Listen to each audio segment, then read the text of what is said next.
Hello guys, long time no vlog dito sa aking YouTube channel. Pasensya na kayo. Sobrang nag-busy kasi ako. Mayroon akong pinagkaabalahan na for the past few weeks at pinag-isipan kong mabuti ito. Kung talaga bang gagawin ko ito. Ayan, nakikita nyo sa likuran ko. Bumili ako ng work van. Ayan, Toyota Hi-Ace. Ayan mga makulista, papakita ko sa inyo. Ito ang aking Hi-Ace work van. Ayan, ano nga pala, nagtayo ako ng sarili kong lawn mowing business at saka sasamahan ko na rin ng cleaning business at saka itutuloy ko yung ano ko, pest control business ko. Kaya yan, bumili ako ng work van na yan. So sa mga susunod na mga vlog ko ay makikita nyo, ito na ang aking madalas na ipapakita sa aking YouTube channel, na nagtayo ako nga ng aking isa pang negosyo. Papakita ko yung laman ng van ko mga makulista. Ayun, kung makikita nyo itong loob ng van ko, meron akong jet blower, di battery siya. Meron din akong metro dito kasi lalagyan ko ng mga shelvings ito. Meron din akong whipper sniper, steel yung brand nya. Nabili ko lang ito second hand. Nabili ko ng $300. Mahal kasi ito pag binili mo brand new, nasa 1,000 plus. So medyo nagtipid muna ako. So titingnan natin kung worth it ba na bumili ng whipper sniper na second hand. Ito yung magpuputol ng mga damo. Ay, mayroon siyang plastic na blade. Tapos mayroon din akong Honda na mower. Ito, GXV 150. Nasa $2,000 ang brand new niyan, pero second hand nabili ko $700. Heavy duty yan na mower. So sobrang bigat niya, hindi ko siya maiakyat na mag-isa sa sasakyan, kaya bumili ako nito, ladder.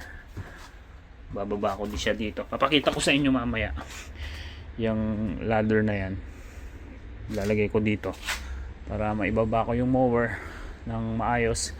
Pero itong mower na nabili ko, ano yan, self-propelled yan. So siya magtutulak mag-isa. So itong van na nabili ko, second hand din siya. Ayan, marami siyang mga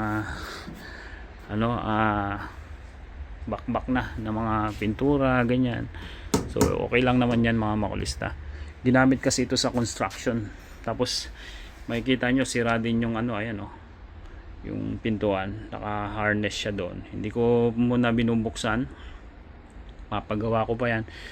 Kaya lahat ng exit ng mga gamit ko ay dito lahat sa likod mga makulista. Ayan, 2008 Toyota Hi-Ace. Maganda pa yung makina. Kasama ko si Dixon na nagtingin dito. Ito yung harap niya. Kung makikita nyo. So okay pa siya. Ayan. Tapos mga makulista, ito yung nabili namin ni Sia kahapon na shelves na ikakabit ko. Ang brand new nito ay nasa $650. Pero nabili ko lang ng $150. Tatlo itong niya, shelvings niya. I-set up natin ito lahat mamaya. Mayroon lang akong imo-mower na first client 10:30 AM. So aalis na ako. Ayan guys, super excited ako. Mayroon akong first client today na ilo-lawn mowing ko dito sa Mount Druitt, 15 minutes away mula dito sa bahay. So ayan, dala ko na yung mga gamit ko sa van. Wala pa yung shelves, hindi pa nakaset up, pero at least yung gamit dyan ay enough na para matapos ko yung work today. So it's a first job. Hindi ko ginawa pa itong business na lawn mowing before. Ititest ko yung market, yung mga equipment ko, kung anong magiging kahinatnan today. Sana maging maayos yung pagtatrabaho ko today. So kung ilang oras ko gagawin. So let's say mga makulista, samahan nyo ako sa unang client ko sa lawn mowing today. Ayan guys, andito na ako sa Mount Druitt. So pinark ko lang sa driveway itong sasakyan. Hindi natin magagamit yung mower, wala tayong pagdadaanan, kaya itong whipper snipper ang gagamitin lang natin para mower natin yung backyard. Samahan nyo ako today sa aking unang customer today mga makulista. Ito guys, ito yung aking mower. Matataas na rin siya. Problema, yung whipper snipper lang ang pwede kong gamitin today. There's no way para maidaan ko yung mower.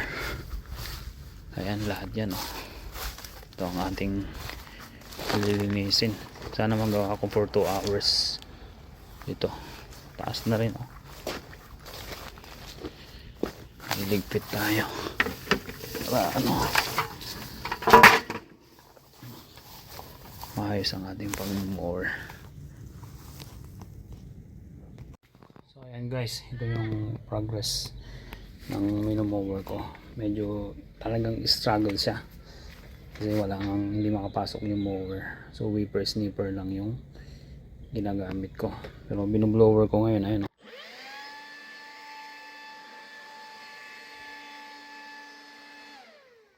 So ayan guys, tapos ko na yung yung pag garden maintenance.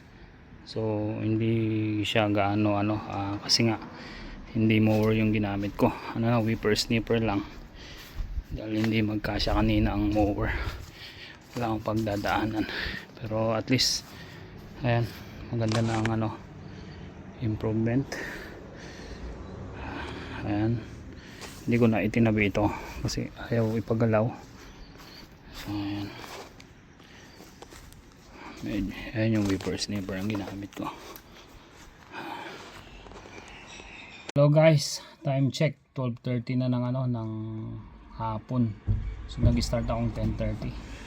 Bali 2 hours kung ginawa yung lawn mowing. Hindi siya gaano perfect. Siguro mga 70% lang yung nagawa ko.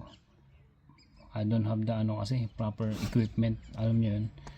Kaya matagal, hindi siya gaano maayos kasi nga yung mower, there's no way na maipapasok ko sa backyard, walang daanan, sobrang sikip. Kaya pinagtiyagaan ko kanina yung whipper snipper talaga na ginamit ko.